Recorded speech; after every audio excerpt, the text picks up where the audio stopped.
قرآن مجید نے آپ کو خلیفۃ الارض بھی کہا ہے، اور اس سے قبل یہ اعزاز صرف آدم علیہ السلام کو حاصل تھا۔ آپ علیہ السلام کے ایک بیٹے سلمان تھے جن کو اللہ تعالیٰ نے نبوت بھی عطا کی تھی، اور ان دونوں کا ذکر ہمیں قرآن مجید میں بھی مل جاتا ہے۔ حضرت داؤد علیہ السلام کا ذکر قرآن مجید میں سورۃ بقرہ میں، سورۃ نساء میں، سورۃ مائدہ میں، سورۃ الانعام میں، سورۃ اسراء میں، الانبیاء اور سبا میں بھی آپ کا ذکر موجود ہے۔ بنی اسرائیل کی ہدایت کے لیے تورات پہلے نازل ہو چکی تھی، لیکن قوم نے رد و بدل شروع کر دی تھی اور وہ راہ ہدایت سے بھٹک چکے تھے۔ اللہ تعالیٰ نے ان کی ہدایت کے لیے پھر زبور کو نازل کیا، جو کہ حضرت داؤد علیہ السلام پہ نازل ہوئی۔ حضرت داؤد علیہ السلام کی آواز میں بہت مٹھاس تھی۔ صحیح حدیث میں ہے کہ ایک رات حضرت موسیٰ اشعری رضی اللہ تعالیٰ عنہ تلاوت کلام پاک کر رہے تھے۔ آپ صلی اللہ علیہ وسلم دیر تک سنتے رہے۔ پھر ہمارے پیغمبر علیہ السلام نے فرمایا، آج مجھے لہن داؤد کا کچھ حصہ مل گیا ہے۔ خاص بات یہ ہے کہ آپ سے پہلے بنی اسرائیل کی بادشاہت ایک الگ خاندان میں اور نبوت ایک الگ خاندان سے وابستہ تھی۔ وہاں ایک نبی جس کے عہد میں لوٹ مار اور حملہ آوروں کا زور بڑھتا جا رہا تھا۔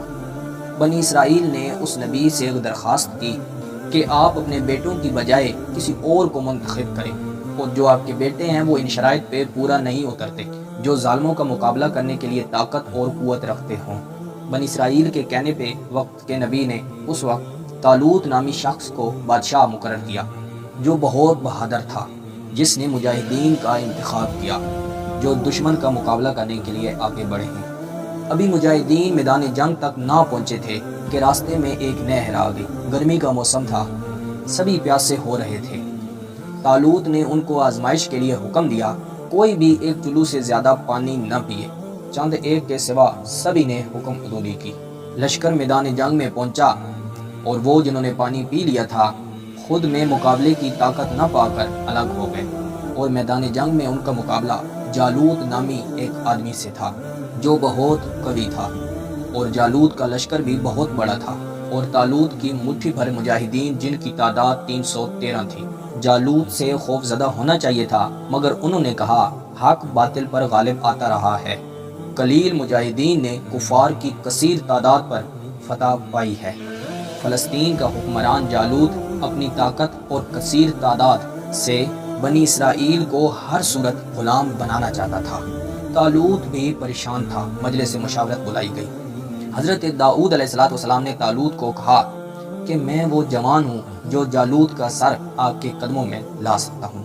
جب طالوت نے یہ بات سنی، بادشاہ کو لگا کہ یہ نوجوان یہ کر سکتا ہے، اور کہا یہ بھی جاتا ہے کہ بادشاہ نے کوئی وعدہ بھی کیا تھا، اور وعدے میں یہ بھی بتایا جاتا ہے کہ اسے سلطنت کے آدھے حصے کا مالک بھی بنایا جائے گا، اور وہ اپنی بیٹی کا نکاح بھی آپ سے کرے گا۔ بادشاہ نے کہا کہ میں وعدہ پورا ضرور کروں گا، تم جہاد کی تیاری کرو۔ تعداد میں بنی اسرائیل کی فوج جالوت کے مقابلے میں بہت کم تھی۔ جالوت کا لشکر جنگی ساز و سامان کے ساتھ تھا۔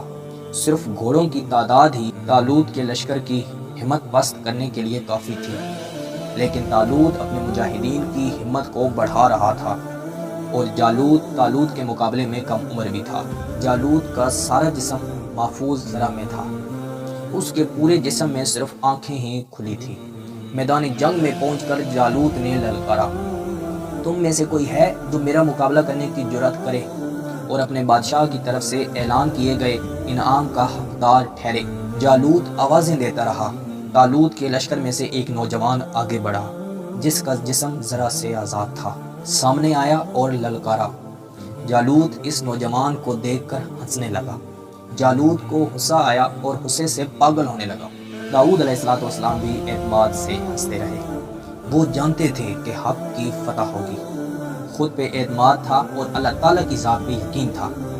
حضرت داؤد علیہ السلام مسکراتے ہوئے جالوت کی جانب بڑھے اور خاموشی سے تھیلے میں سے ایک پتھر نکالا اور حلیل میں ڈال کے مہارت کے ساتھ اس کے ماتھے کا نشانہ لے ڈالا۔ تاریخ ہمیں یہ بھی بتاتی ہے کہ خدا کی قدرت سے وہ پتھر 3 حصوں میں تقسیم ہو گیا تھا۔ 2 ٹکڑے دائیں اور بائیں جانب سے نکلے اور ایک سیدھا آئین پیشانی کے درمیان تھا۔ جالوت کے گھوڑے سے گرتے ہی حضرت داؤد علیہ السلام نے اس کا سر تن سے جدا کر دیا اور طالوت کے پاس لے گئے۔ وہاں سارے حیران ہو گئے کہ یہ کیسے ہو گیا ہے۔ پھر طالوت نے جو وعدہ کیا ہوا تھا اس نے اسے پورا کیا۔ اس نے آدھی سلطنت بھی حضرت داؤد علیہ السلام کو دی اور ساتھ ہی ساتھ اپنی بیٹی کا نکاح بھی کیا۔ تمام بنی اسرائیل والے اب حضرت داؤد علیہ السلام کی بہادری اور عدل و انصاف کی وجہ سے ان کی بہت عزت کرتے تھے۔ عوام اب جان گئے تھے کہ اب جو حکمران آیا ہے وہ ان کا خیر خواہ ہے۔ پھر تاریخ یہ بھی بتاتی ہے کہ طالوت نے بھی حضرت داؤد علیہ السلام کے خلاف کوئی چال چلی، اور جب داؤد علیہ السلام کو اس کا علم ہوا تو وہ بہت حیران ہوئے۔ پھر حضرت داؤد علیہ السلام جان گئے کہ سلطنت اور بادشاہت آپ کی زندگی کا مقصد نہیں ہو سکتا۔ پھر ایک روز آپ نے سب کچھ چھوڑ کر گمنامی کی زندگی میں قدم رکھا، اور بنی اسرائیل کے لوگ بھی بادشاہ کی اس حرکت پہ بادشاہ سے ناراض ہو گئے تھے۔ طالوت کی بادشاہت ختم ہوئی اور اس کے بیٹے نے خودکشی کر لی تھی۔ اب بنی اسرائیل والے آپ علیہ السلام کی تلاش میں تھے۔ آخر انہوں نے حضرت داؤد علیہ السلام کو پا لیا۔ انہوں نے بہت مجبور کیا اور پھر آپ علیہ السلام راضی ہو گئے۔ دین اور دنیا کے کاروبار ساتھ ساتھ چلنے لگے۔ حضرت داؤد علیہ السلام اللہ کا شکر ادا کرتے اور فرائض کو سر انجام دیتے رہے۔ آپ کا سلسلہ نسب 11 پشتوں پیچھے حضرت ابراہیم علیہ السلام سے جا ملتا ہے۔ آپ کا ذکر قرآن مجید میں 16 مرتبہ آیا ہے۔ آپ علیہ السلام 16 سال تک بنی اسرائیل کی رشد و ہدایت کے لیے مصروف رہے۔ بنی اسرائیل پر حکومت کی مدت بعض مقامات پر 40 سال اور بعض مقامات پر 70 سال تک بتائی جاتی ہے۔ حضرت داؤد علیہ السلام کی اصل عمر 170 سال تھی۔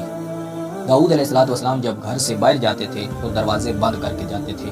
کوئی بغیر اجازت کے ان کے گھر داخل نہیں ہو سکتا تھا۔ ایک روز آپ کی زوجہ نے دیکھا کہ گھر کے درمیان میں ایک صاحب موجود ہیں۔ وہ بہت حیران ہو گئی، اپنے دیگر اہل خانہ کو بلایا۔ اتنے میں حضرت داؤد علیہ السلام باہر آئے اور پوچھا، تم کون ہو اور اس دروازے سے کیسے آئے؟ اور آپ ساتھ یہ جان گئے کہ یہ ملک الموت آ پہنچا ہے۔